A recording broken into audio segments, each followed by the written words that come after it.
In 1944, before the end of World War II, Finland lost the war and agreed to a ceasefire with the Soviet Union. The ceasefire stipulated that Finland would expel all German soldiers from its territories. The German soldiers retaliated during their withdrawal from Finland and destroyed everything in their path. At that time, there was a Finnish soldier named Atomi Korpi who decided to stay away from the war. Korpi lived with his dog and horse, and he continued to search for gold. One day, while digging, Korpi found a large amount of gold in the ground. He was extremely happy because he finally found the gold he was looking for. Korpi extracted the gold he found, put it in a bag, then packed his belongings on his horse and set off on his journey to sell the gold. After days of travel, Korpi saw a patrol of Nazis, and the group's leader was named Bruno. Korpi walked calmly beside the Nazis so they wouldn't notice that he was carrying something. Then the group's assistant leader, Wolf, raised his sniper rifle to shoot Korpi. But Bruno ordered him to lower his rifle because he knew that Korpi was heading towards his own destruction. As Korpi was walking along the road, he saw bodies hanging on wooden poles. Then he saw a Nazi car. The group leader ordered him to dismount from his horse. Korpi dismounted, and the group leader came and searched the horse. He discovered that Korpi was carrying gold. Korpi signaled his dog to run away, and the soldiers began shooting at the dog, but they didn't hit it. Bruno heard gunshots and felt relieved, thinking that Korpi had died. The group leader pushed Korpi and ordered him to kneel. But Korpi grabbed a knife he was carrying and hit him on the head, killing him.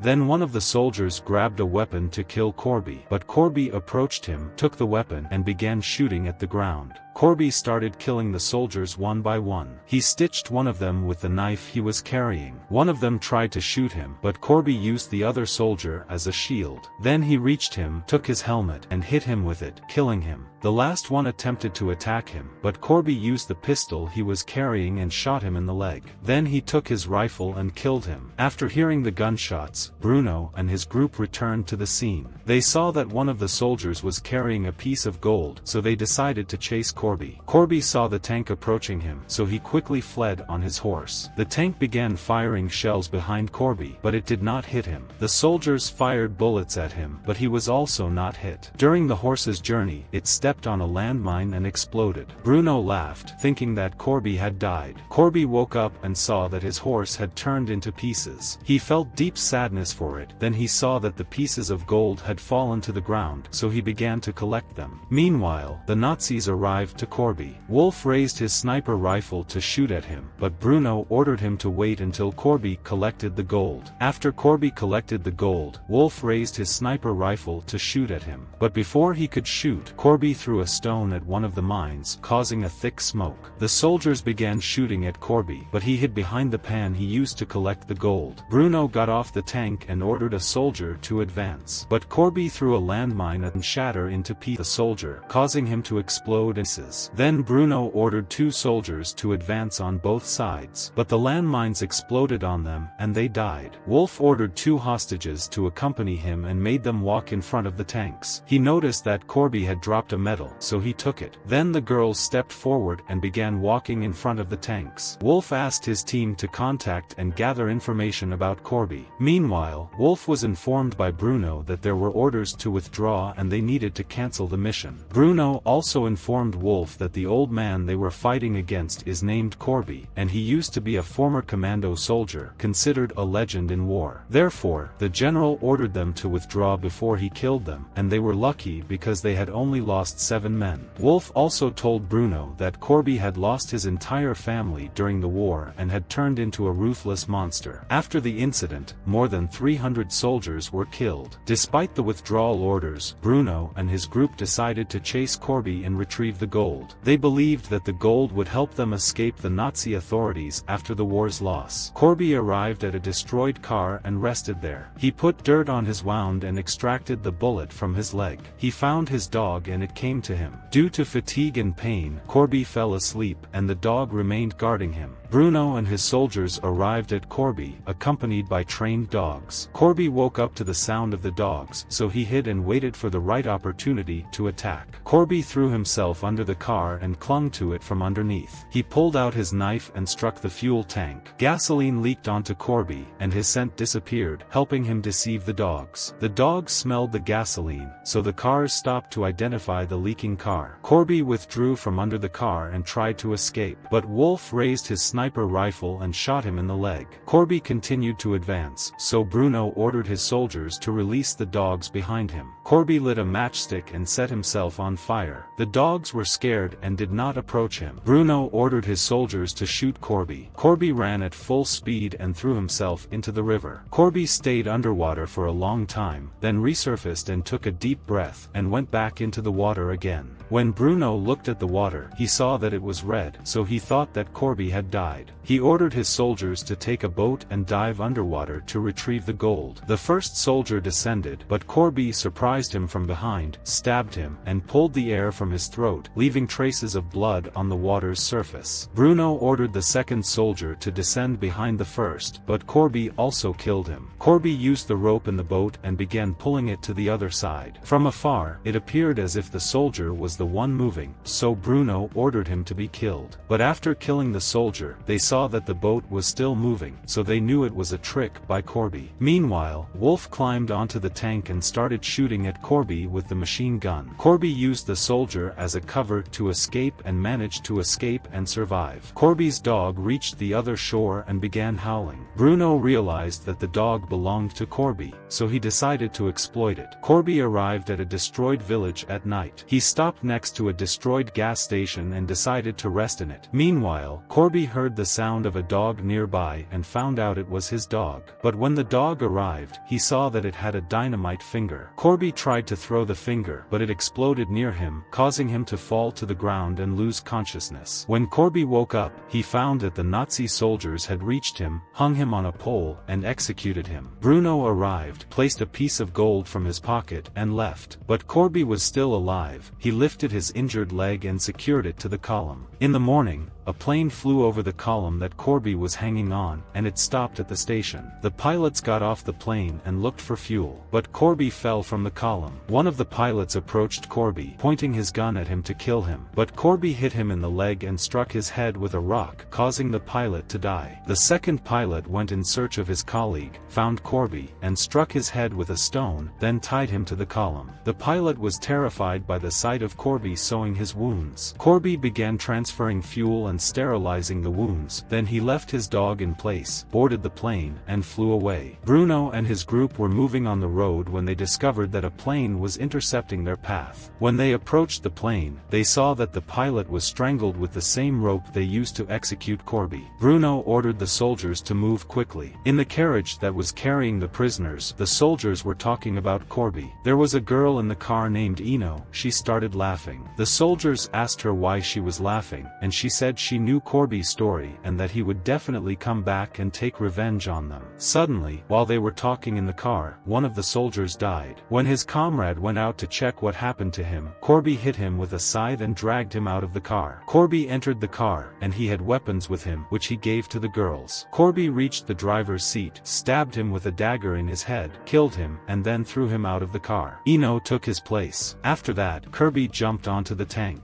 The truck carrying the girls approached the soldiers' truck. The girls pointed the weapons that Corby had given them at the soldiers and killed them. Eno grabbed the pistol and aimed it at the driver's head and killed him. The tank driver told Bruno that all the soldiers have died. Corby was on the tank and was trying to get inside. At that moment, Bruno ordered Wolf to get out and kill Corby. The driver stopped the tank and threw Corby off. Wolf stood up and started shooting at Corby, but he missed. Corby came out from behind Wolf, pulled him up onto the tank, and they started fighting. After a fierce battle between them, Corby managed to break Wolf's arm and threw him off the tank. Bruno ordered the tank driver to continue driving without stopping. Wolf started pleading with Corby not to kill him. Two soldiers on bikes arrived at the location of Wolf and Corby, but they were afraid of Corby and ran away. Corby left Wolf alive, rode the bike, and started chasing Bruno. The girls who were hostages arrived at the scene and took revenge on him for everything he did to them. Bruno and the tank driver arrived at the spot where the plane was waiting for them, but Bruno took a gun and shot the tank driver, killing him. Afterwards, the plane took off and Corby approached it on a motorcycle. He took the machine gun he had with him and started shooting at the plane, hitting the pilot. After the plane took off, Bruno looked down from the air and saw the motorcycle on the ground, thinking that Corby was still below. But Corby was attached to the plane, and the driver was extremely tired. Bruno told the driver to hold on until they reach any city to treat him. Corby gathered his strength, clung to the plane's rear wheel, took the axe, and started hitting the plane. Bruno heard the sound, so he took the rifle and went to check what happened. When he opened the door, Corby came out in front of him and attacked him. A fierce battle ensued between the two sides, and Bruno had the upper hand over Corby. Corby fell next to the bomb that was in the plane, and Bruno came to hit him with the belt he had, but Corby grabbed the belt and hung it on the bomb, opened the plane's hatch, and threw it. Bruno and the bomb fell, and they exploded on the ground, but the pilot was injured and died. Corby started looking for a parachute to jump from the plane, but he didn't find anything. Therefore, he took the bag of gold and fastened himself to the plane. The plane moved quickly and fell into a swamp of mud. Corby got out of the mud and was still alive. After several days, he managed to reach a bank and sell the gold he had with him.